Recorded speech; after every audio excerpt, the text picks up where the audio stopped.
a lot of spaces, including CrossFit, has gotten overly saturated with just the basics. Yeah. Right? Who's winning? Who did the biggest lift? Yeah. And I think that either the creators themselves, whether it's like their own focus or whether or not they've been asked to do something different, I find that I enjoy the stories behind the stories more than I do just who's winning. For sure. And because there's always a human aspect of it, and then there's also just the stuff that goes on that if you don't ever have that shown or contributing to the narrative, it is harder for people to associate who they are with what they're doing. It feels like there's more depth and like personality that you can kind of and that's always been kind of our goal from the photojournal, is to try to tell the story from the not just strictly behind the scenes, but strictly like what are the stories that are happening that maybe you didn't know that were happening.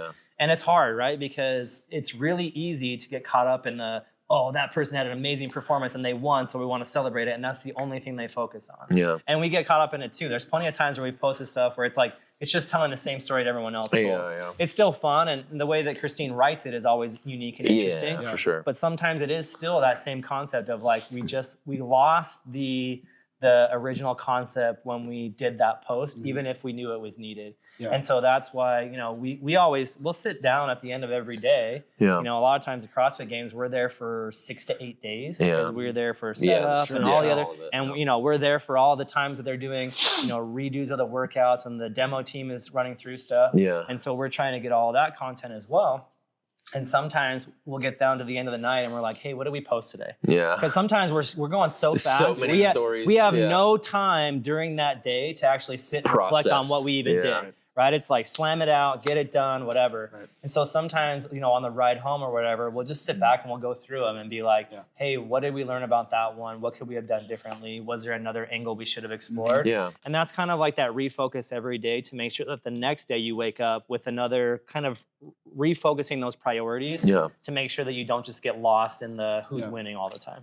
And I think that's an important point too, because like, I'm guilty of this all the time. Is like, I'll only post like the highlighty stuff. Right. But it's like, the reason why, you know, athletes have fans, supporters, brands working with them, all that kind of stuff, is because of who they are as a person. So like showcasing, to your point, like the stuff, and like to your point too, is like the stuff behind the scenes or like people cheering on. It's like, how can I make this person relatable to someone that maybe have never met them before, that's coming across them the first time? And I mean, sometimes the best payoff is not how well the post does, but it's the message you get later from whoever that person. So classic example, Fisa Goffi won the pegboard, whatever, won at the games. And she has like the big jumping cheer at the finish line. And it was like a big post that a lot of people had, right? I had that shot, a lot of people. I missed that shot. It was out of focus slightly.